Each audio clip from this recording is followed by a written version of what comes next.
अस्सलाम वालेकुम स्टूडेंट्स, उम्मीद करता हूँ बेटा आप मज़े खैरियत से होंगे। सेकेंड स्टूडेंट्स, एग्ज़ाम से आप लोग माशाल्लाह से फ़ारिग हो चुके हैं और इस वक्त मुझे जो है एक तादाद है बच्चों की जो मैसेज करके या व्हाट्सएप के ज़रिए एम डी कैट और ई कैट के हवाले से इंफॉर्मेशन लेना चाह रही है या फिर एम डी कैट और ई कैट के हवाले से क्वेश्चंस कर रही हैं। तो दो तीन इंपॉर्टेंट बातें पहले मैं डिस्कस कर लूँ और तमाम जो सेकेंड ईयर के स्टूडेंट्स हैं मेरी रिक्वेस्ट होगी वीडियो को आखिर तक देखिएगा। प्लस ये कि आपके जितने भी सेकेंड ईयर के फ्रेंड्स हैं उनके साथ ये वीडियो ज़रूर शेयर कीजिएगा। सेकेंड ईयर में जब आप ख़ुद पढ़ रहे थे तो मुझे उम्मीद है कि बहुत ज़्यादा आप लोगों को व्हाट्सएप ग्रुप के ज़रिए और यूट्यूब चैनल के ज़रिए सपोर्ट मिली होगी। बहुत सारे आपके पास जो स्पेशली जब एमसीक्यूज़ की तैयारी कर रहे थे तो एमसीक्यूज़ क्विज़ के ज़रिए आपको बहुत ज़्यादा सपोर्ट मिली होगी। लेकिन अगर बिलफर्ज उन एमसीक्यूज़ को हमने समझ भी लिया होता तो हमारे लिए और ज़्यादा आसानी हो जाती। अच्छा, अब आफ्टर सेकेंड एग्ज़ाम आपके पास एक बहुत बड़ा स्ट्रेस है और वो है किस तरह से आप एम डी कैट और ई कैट का टेस्ट क्रैक कर सकते हैं। एम डी कैट और ई कैट के हवाले से अगर बात की जाए तो एम डी कैट वाले जितने भी मेडिकल के स्टूडेंट्स हैं 27 अगस्त को उनका एग्ज़ाम है जो कि टफ़ होता है। और याद रखिएगा उसमें जो कंपटीशन होता है वो भी बहुत आउटस्टैंडिंग आपको परफॉर्म करना होता है। प्लस जो इंजीनियरिंग के स्टूडेंट्स हैं वो इस वक्त एन इस तरह से sir Syed then Mehran Dawood Karachi university कुछ बच्चे नस्ट के लिए, तो मेरे ख्याल से नस्ट का तो टाइम गुजर चुका है, लेकिन मज़ीद जो अटैम्प्ट वगैरह आते हैं तो उन सब के लिए भी मूव कर रहे हैं। तो लेकिन इस वक्त सबसे ज़्यादा बच्चा एन के लिए मूव कर रहा होता है। याद रखिएगा बेटा, हमारे पास जो एक तादाद है बच्चों की जो मुझे व्हाट्सएप करके पूछती है कि सर हम कौन सी बुक ले लें, कि जिस बुक से अगर तैयारी करें तो हमारी एम डी कैट या ई कैट की तैयारी बहुत अच्छी हो सकती है। तो बेटा याद रखिएगा कि एम डी कैट या ई कैट की जो तैयारी होती है वो कोई एग्ज़ाम नहीं होता।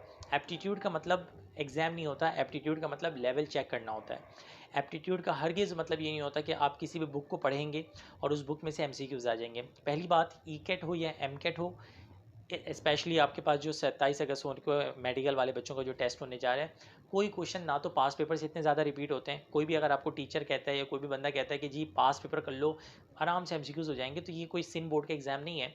नॉर्मल पे याद रखिएगा उसमें कॉन्सेप्चुअल चीज़ें आती हैं, कॉन्सेप्चुअल आपके पास सारे मामलात होते हैं। तो आपका जितना ज़्यादा कॉन्सेप्ट क्लियर होगा उतने ज़्यादा आपके लिए आसानी होगी।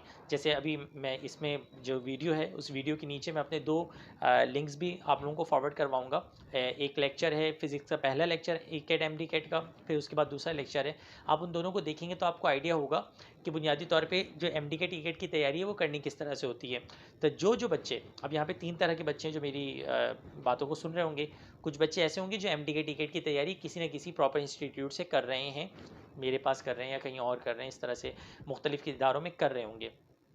तो जो कर रहे हैं वो तो जाहिर सी बात है कि जिस जिस टीचर के साथ वो कनेक्टेड हैं, जिस टीचर के साथ वो कनेक्टेड हैं, अपनी तैयारी भरपूर तरीके से जारी रखें। क्योंकि एक ये कंपटीशन है, एक ये आपका मुकाबला है, उस मुकाबले के इम्तिहान में आपने बेस्ट परफॉर्म करना है। ख्याल रखिएगा कि अक्सर बेशतर ऐसा भी होता है, वो बच्चे की जो एप्टीट्यूड कहीं पढ़ रहे हैं उनसे मैं बात कर रहा हूँ कि आपके पास 4 सब्जेक्ट्स हैं, उन 4 में से किसी एक सब्जेक्ट का टीचर आपको अच्छा नहीं मिल पाया इंस्टीट्यूट में, किसी भी इंस्टीट्यूट में आप गए और आपने देखा कि यार यहाँ पे फिज़िक्स तो बहुत अच्छी पढ़ाई हो रही है, केमिस्ट्री की बहुत अच्छी पढ़ाई हो रही है, मैथ्स समझ में नहीं आ रही है, या मिसाल के तौर पे इंग्लिश समझ में आ रही है, केमिस्ट्री समझ में आ रही है, फिज़िक्स समझ में नहीं आ रही है, इस तरह से होते हैं मामला। तो याद रखिएगा कि इसमें फिर आप उस इंस्टीट्यूट में, क्योंकि आपने पैसे दे दिए, एप्टीट्यूड में एक साथ पैसे देते हैं और फिर उसके बाद जाहिर सी बात है आप बैक नहीं कर सकते, तो इस आसरे में मत रहिएगा कि जनाब अली खैर हो गई यार, अब जो मिल गया सो नसीब है।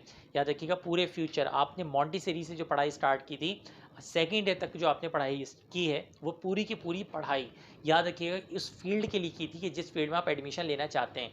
और उसके बावजूद अगर बिलफर्ज आप अपने एप्टीट्यूड टेस्ट को ख़राब कर जाते हैं और सेकेंड ईयर में अच्छे मार्क्स होने के बावजूद, सेकेंड ईयर क्लियर करने के बावजूद आप अपने सिर्फ कुछ मार्क्स की वजह से एप्टीट्यूड में फ़ेल हो जाते हैं, क्योंकि याद रखिएगा फ़ेल भी होते हैं। पिछले साल एनईडी में मेरा ख्याल है 8,000 या पता नहीं कितना बच्चा फ़ेल हुआ था, फ़ेल हो गया था डायरेक्ट। पास होना तो बहुत दूर की बात है।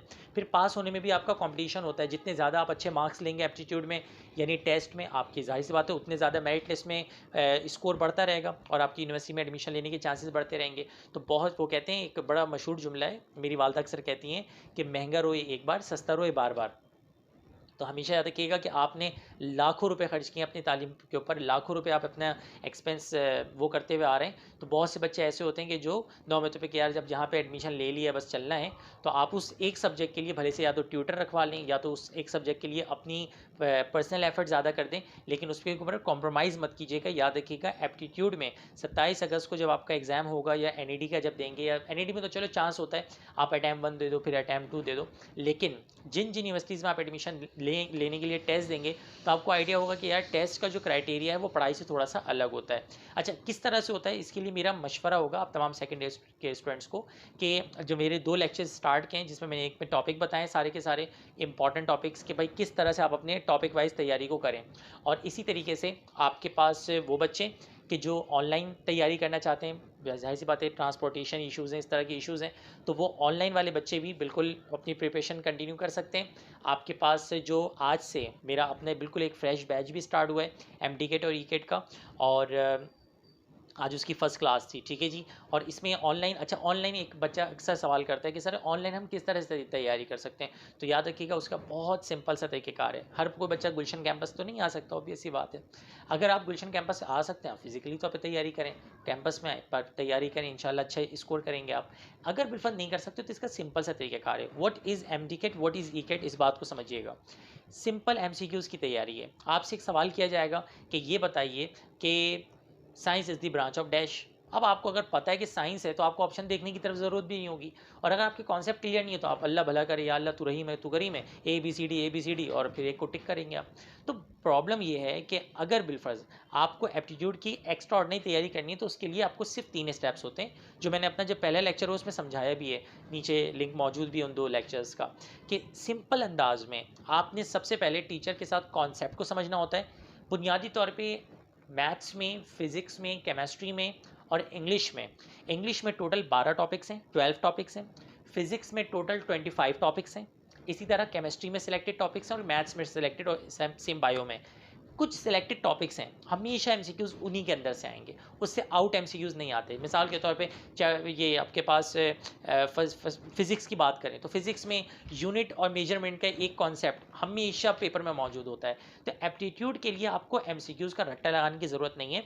बुनियादी तौर पे 25 टू 26 जो बेसिक कॉन्सेप्ट्स हैं उनको अपने जहन में रखने की ज़रूरत है। अगर आप उनको जहन में लेने में कामयाब हो गए, उनको जहन में रखने में कामयाब हो गए, तो बिलीव मी दुनिया क्या पाकिस्तान का कितना भी टफ़ और कितना भी टफेस्ट आपका टेस्ट हो आप क्रैक कर सकते हैं और बहुत अच्छे नंबर ले सकते हैं। अदरवाइज़ याद रखिएगा, जो बच्चे खुद से तैयारी कर रहे हैं उनको भी एक मेरा मशवरा है कि कोर्स पढ़ने का नाम एप्टीट्यूड नहीं है। ईकेट एमडीकेट कोर्स पढ़ने का नाम नहीं है कि फर्स्ट ईयर का कोर्स पढ़ लिया, सेकंड ईयर का कोर्स पढ़ लिया और फर्स्ट ईयर सेकंड ईयर की तमाम टॉपिक्स को कवर कर लिया, ऐसा नहीं है। याद रखिएगा कि जो एमसीक्यूज़ आते हैं उसमें कॉन्सेप्चुअल टीचर, हाँ कोर्स से आउट ही नहीं आता, कोई ऐसा नहीं है कि आपके पास मोमेंटम का टॉपिक मौजूद नहीं है और मोमेंटम दे देंगे जी, मोमेंटम अगर है तो देंगे वो।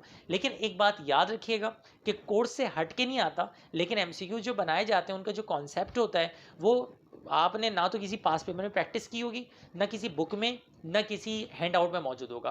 तो याद रखिएगा कि आपने अपने कॉन्सेप्ट्स को क्लियर करना होगा हर टॉपिक के, तभी आप एप्टीट्यूड में अच्छे एग्जाम दे सकते हैं, अच्छे नंबर ले सकते हैं। बाकी जो स्टूडेंट्स अगर बिलफर्ज ईकेट और एमडीकेट ऑनलाइन करना चाहते हैं और वो सवाल कर रहे हैं कि सर एमडीकेट ईकेट हम ऑनलाइन अगर करते हैं तो किस तरह से तैयारी होती है, तो बड़ा सिंपल है।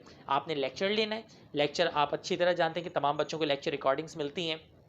इसी तरह लाइव क्लास होती है, अगर लाइव ना ले पाएँ तो रिकॉर्डिंग देखिएगा, अदरवाइज़ लाइव क्लास हो रही होती है और सेम वो क्लास होती है कि जो आपके पास फिजिकली तौर पे जा रही होती है। यहाँ पे हमारे पास जो फिजिकल बैच है उसकी जो फीस है सिर्फ 35,000 और 40,000 है, और ऑनलाइन वाले बच्चों को 50% इसमें डिस्काउंट है।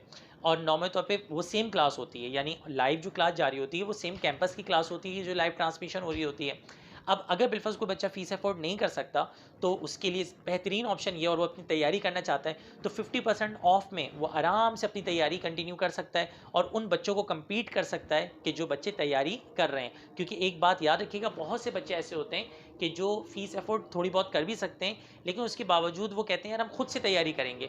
तो याद रखिएगा कभी कभी ना इंसान के चौड़ेपन उसको नुकसान पहुंचा देते हैं।